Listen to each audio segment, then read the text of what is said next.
हम सब सोचते हैं हमारा स्वभाव, हमारी आदतें, हमारी सोच क्यों अलग-अलग होती हैं। कभी मन बहुत शांत रहता है, कभी बहुत सक्रिय और बेचैन, तो कभी सुस्त और अज्ञान से भरा। तो श्रीमद् भगवद गीता में श्री कृष्ण बताते हैं कि हमारे भीतर 3 गुण काम करते हैं, सत्व, रज और तम।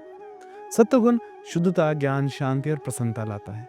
रजोगुण इच्छा, कर्म, प्रयास, असंतोष और बेचैनी लाता है। तमोगुण अज्ञान, आलस्य, प्रमाद, मोह और नींद लाता है।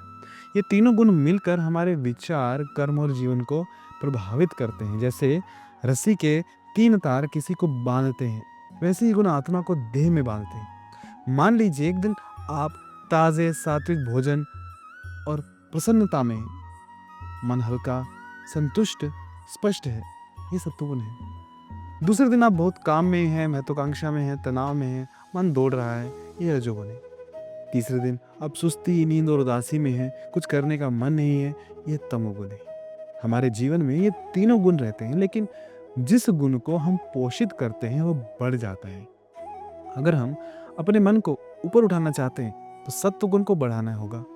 सात्विक आहार, साधना, सत्संग, सेवा, सकारात्मक संगति, ये सब सत्व को बढ़ाते हैं।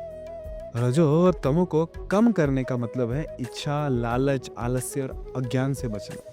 ये कोई एक दिन में नहीं होता, लेकिन अभ्यास से धीरे धीरे गुण बदलते हैं। कृष्ण में ये रहस्य बताते हैं कि हमारे भीतर कौन सा गुण हावी है, ये पहचानें, सत्व को बढ़ाएं, रजो और तम गुण को कम करें, तो जीवन स्वतः शांत और ईश्वरमय हो जाएगा। क्या आप भी आज से सत्व गुण बढ़ाने का अभ्यास शुरू करेंगे? हमें कमेंट में अवश्य बताएं। हरे कृष्ण।